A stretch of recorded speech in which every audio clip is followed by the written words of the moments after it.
So Panasonic thinks they can play with the big boys, make a full frame camera. Hey look, can I come with you, brother? I'm cool too. Sure, I'm 6. I play with Tonka trucks, but your teenage friends will like me, I'm sure. Just stay at home, you dwarf. So I had the pleasure of testing the world's greatest camera, the Panasonic S1H. I don't know that it gets better than that. Actually, yeah, it could. It really could. It could autofocus better. It was great in here. Amazing, but in the street, it would lose me sometimes. And so I slapped thou on the butt. Panasonic employees. If I'm being honest with you, I would love to own that camera. If it was cheaper, I would highly consider buying it. It was doing everything I wanted it to do, but it has some major flaws, and that's what I like to focus here on the Camera Conspiracies Network. So we will get into it. What kept me from buying that camera? There were several things. All I want is the perfect camera. All I want is the perfect camera. So some of these are deal-breaking flaws, others are nitpicking nuisances, and they're all as important as the last. So the first one, we'll get one out of the way that's stupid, admittedly, but the SD card door, they changed it from the GH5 and every other Panasonic camera I've ever known. It was fine, just a little clip out, boom. They have this anti-intuitive clutch, hitchy swinge, a frickin' hitchy swinge. You have to push it down and then out. You get used to it, but it's so anti-intuitive. It's like if you had a door.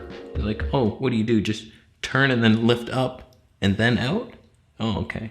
Yeah, I'll get used to that. I guess it's safer if somebody's running by trying to steal your SD card, they fiddle, oh, okay, whatever.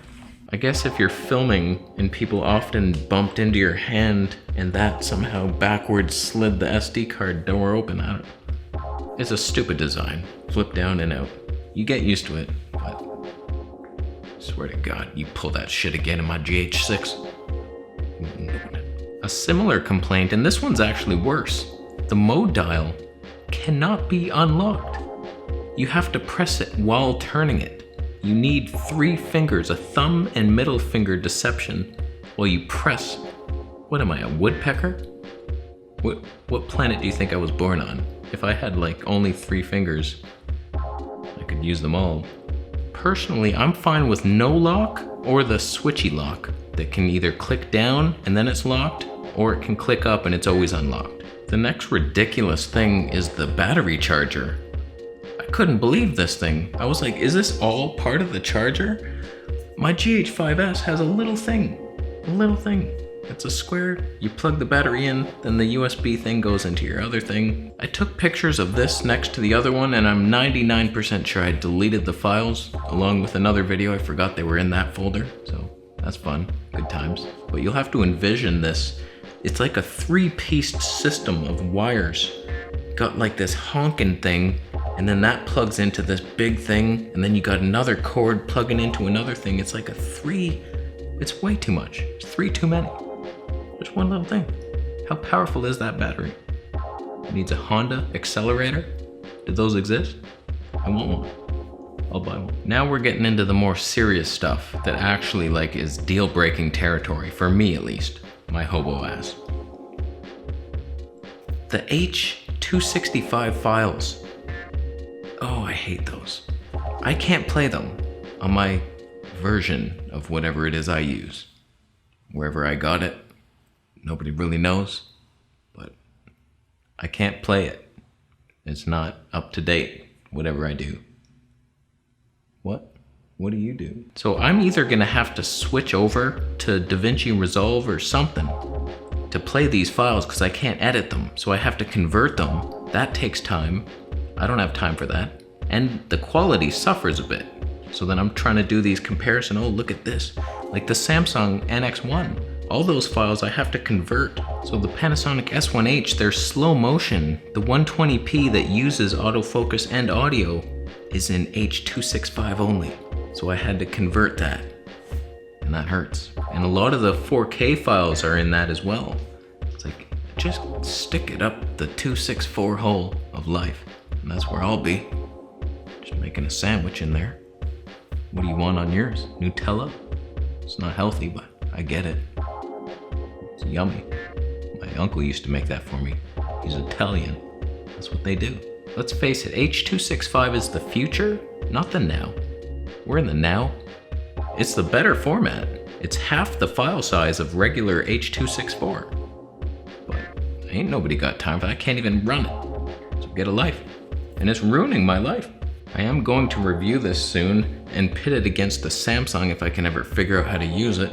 But the slow-mo, the 240 frames per second in this, H.265, I can't run it. I can't run it, and I tried to convert it and it went all skippy weird on me. So I gotta stick with the H.264, and this thing doesn't even open. And just swipe it right. Just swipe it right. Sometimes if I do it enough, it does something. It opens up the camera or something.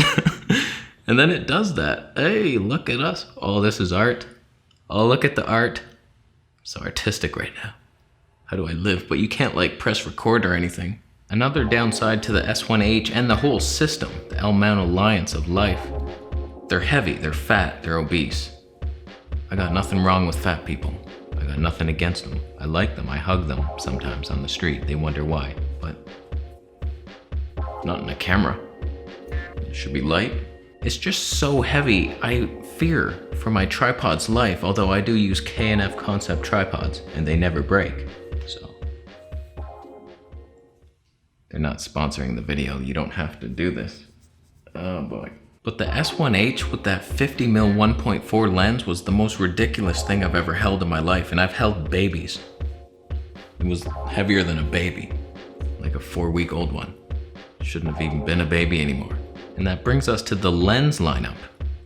I'm just not a fan. All the Leica glass is too expensive. It's amazing, but too expensive and heavy. Panasonic doesn't have many lenses. They only have that 50, and it's too expensive and heavy. We're waiting for like a 20mm 1.8, something like that.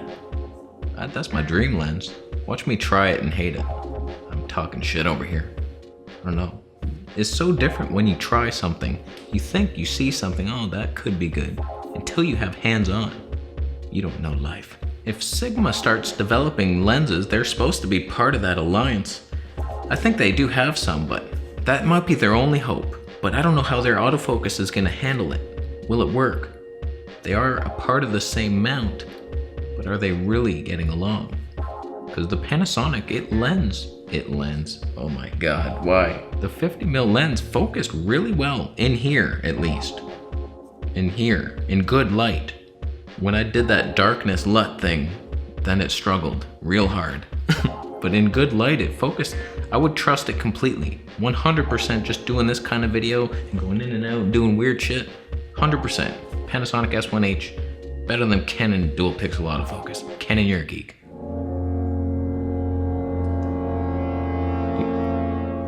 You're known for other things other than autofocus. Your color science is really nice. I like it. It is a little contrasty for my...